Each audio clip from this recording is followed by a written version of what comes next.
মা হওয়ার পর জানতে পারলাম মুড সুইং সব থেকে বেশি বাচ্চাদেরই হয়। গুড মর্নিং বন্ধুরা, কেমন আছো তোমরা সবাই? আশা করি সবাই ভালো আছো, সুস্থ আছো। এখন ঘড়িতে বাজে মাত্র 6:30 আর আমি কিন্তু আমার কাজ অলরেডি শুরু করে দিয়েছি। আজকে তুলনামূলক অন্যান্য দিনের থেকে দেরি হয়েছে আমার উঠতে। আমি অন্যান্য দিন 6টার আগেই উঠি, আজকে কিন্তু 6:15-20 মতো হয়ে গিয়েছিল। তো আমি কিন্তু সকালবেলা উঠে বাসি ঘরটা মুছছি এদিকে, কিন্তু আমি ভাবছি যে ছেলে কোথায় গেল। ছেলের ব্যাপারটা হচ্ছে, ও সকালে ঘুম থেকে উঠে একটা বিড়ালকে খুঁজছে, যে বিড়ালটা কালকে ঠাকুর ঘরে আমাদের বসেছিল। সারা রাত সে ঠাকুর ঘরেই থাকে এবং ভোরবেলা হলে সে যথারীতি তার মানে যা যা নিত্যদিনের কাজ আমরা যেরকম করি, তো সেও সেটাই করতে বেরিয়ে গেছে। কিন্তু আমার ছেলের মনে হয়েছে কোনো কারণে যে আমি ওকে বের করে দিয়েছি বা আমি ওকে তাড়িয়ে দিয়েছি। সেই নিয়ে ও রাগ করে সিঁড়িতেই বসে আছে। আজকে সকাল থেকে উঠে এখানেই বসেছিল। তারপরে অনেক ভালোবেসে আদর করে বুঝিয়ে বাজিয়ে ঘরে নিয়ে এসে এই যে এখন দেখতেই পাচ্ছ ওর মুডটা কিন্তু ভীষণই অফ হয়ে রয়েছে। তার একটাই কারণ যে ওর বক্তব্য যে বিড়ালকে এনে দাও। এইবারে হচ্ছে ওকে কে বোঝায় যে বিড়াল তো নিজের ইচ্ছাতেই এসেছে, আবার নিজের ইচ্ছাতেই চলে গেছে। ওকে কোনো রকমে বুঝিয়ে বাজিয়ে আমি সকালের বাসি ঘর মুছে বাসি জামাটা ছেড়ে নিলাম। এবং আজকে সকালে আর আমার এক্সারসাইজ করার সময় হয়নি। এই সমস্ত করতে করতেই কিন্তু অনেকটা টাইম হয়ে গিয়েছিলো। এরপরে ওর বাবা উঠে গেছিলো, ওকে চা দেওয়ার ছিল। তো আমরা কিন্তু সাধারণত সকালে 1 কাপ করে লাল চাই খাই, র চা। কোনো দিন যদি স্পেশাল মানে মনে হয় যে একটু দুধ চা করি, তাহলে কিন্তু দুধ চা করি, নাহলে কিন্তু সাধারণত আমরা লাল চাই খাই। আর এখানে যে আগের দিনের রাতের যে বাসনগুলো আমি মেজে রেখেছিলাম, সেগুলোই আমি এখানে গুছিয়ে নিচ্ছিলাম। রাত্রেবেলার কিন্তু বাসি যত বাসন থাকে, অর্থাৎ এঁঠো বাসন থাকে, সেই এঁঠো বাসন কিন্তু আমি ধুয়েই শুই। সে আমার যত রাত্রিই হোক না কেন, এঁঠো বাসন ধুয়ে চুল বেঁধে ভালো করে শুই।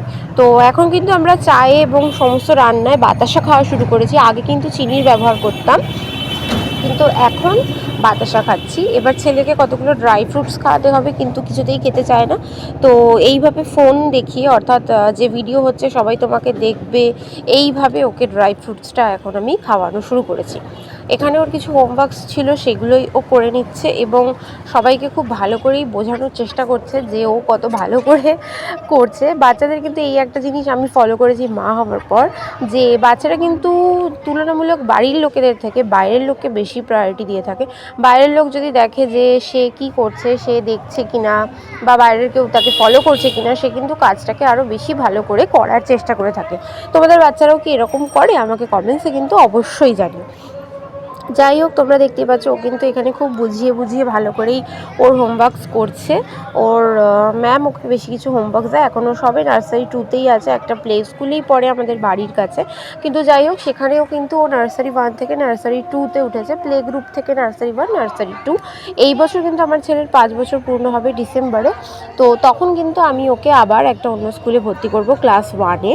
তো এখন আপাতত যেখানে আছে সেখানে ও বেসিক কিন্তু অনেক কিছুই শিখেছে এবং অনেক কিছু কিন্তু ওর ইমপ্রুভও হয়েছে।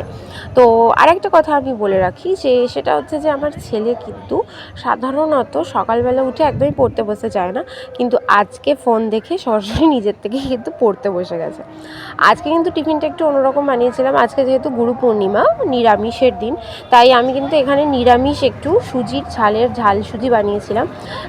লাস্টে ওপর থেকে বাদাম পাইনি, সেই কারণে কিন্তু কাজু কিশমিশ ভালো করে গুঁড়ো করে পিস করে সেটাকেই ওপর থেকে গার্নিশিং হিসেবে ব্যবহার করেছিলাম। তো এখানে ছেলের একটা ম্যাথ কপি ছিল, বা হচ্ছে স্কুলের যেটা, সেই কপিটা কিন্তু অনেক দিন ধরেই আমার মলাট করা হয়নি, অর্থাৎ কভার করা হয়নি।